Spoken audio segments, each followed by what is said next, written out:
This morning on Today's Health, warning signs from bumps on your skin to circles under your eyes. Your body might be trying to alert you to a serious health issue. Here with some of the surprising signs to watch out for and what they could mean is Dr. Keri Peterson, contributor to Women's Health and Men's Health magazines. Dr. Peterson, good to have you with us. We appreciate it. Good morning, Erin. All right, I was preparing for this and I went in and started looking at a mirror and investigating myself from all angles.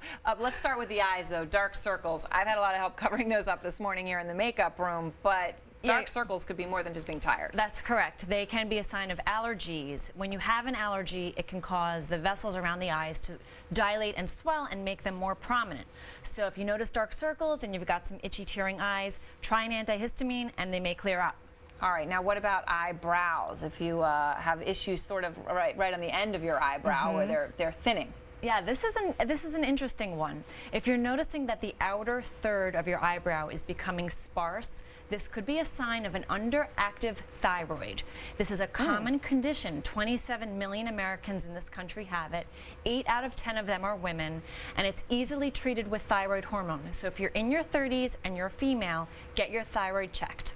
Wow, and this is not just eyebrows, but thinning hair, or if you lose a lot of hair in the shower, I guess, Yeah, actually, thinning of the hair can also be a sign of thyroid disease if it's on your scalp. In addition, it can be caused by lupus, which is an autoimmune disease, and several vitamin deficiencies like zinc, iron, and protein. And if your hair is brittle and snapping off rather than just thinning, that can be from vitamin A deficiency and omega-3 fatty acid deficiency. So try to eat a balanced diet and avoid crash diets because those can cause your hair to fall out as well.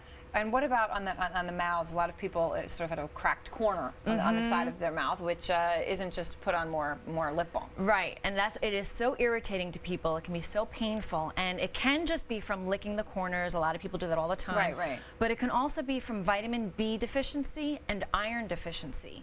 So you should try to eat a lot of green leafy vegetables and watermelon, and you may actually have it resolved very quickly. What about gums? Inflamed gums in women. This one was an interesting one. Yeah, a lot of people don't know this, Erin, but swollen gums can be one of the first signs of pregnancy. So if you're noticing that your period's a little late, your gums are bleeding a little more when you're flossing, get a pregnancy test.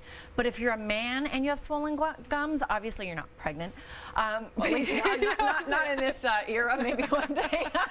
But you could have gingivitis, which is an infected gum. And if you notice that, then you may have an association with heart disease, because gingivitis can cause heart disease. So if you're a male with swollen gums, go to your dentist. And start flossing. Okay, Yes. Let's move to the skin. Small yellow bumps and bulges.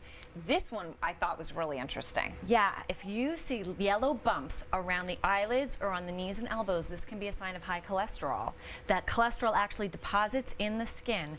It's easily diagnosed by a blood test, and once you treat the cholesterol, they can go away. All right, now what about butt bumps? Butt bumps, yeah. Well, there's no delicate way to say it. Butt bumps. This is another interesting one. If you have an allergy to wheat gluten, which is called celiac disease, it can cause this red, itchy rash that blisters on the buttocks. It's kind of a random association, and it also can cause it on the knees and on the elbows. It happens in about 10% of people who have celiac disease, and then once you remove gluten from the diet, it slowly resolves. All right, so before we go, all this is going to make a lot of people worry. They're going to go, oh, I don't have enough hair on my eyebrow or a bump on my butt. Okay, so how do you avoid just going in and getting too many tests at the doctor and handling this without doing that? Well, I think being an observant of your own health is really important. Your body will tell you when there's something wrong. So if you can detect these warning signs early, you can help prevent disease. So I think it's just an awareness, but not a paranoia. All right. Well, Dr. Peterson, thanks so much. We appreciate it. Thanks, Erin.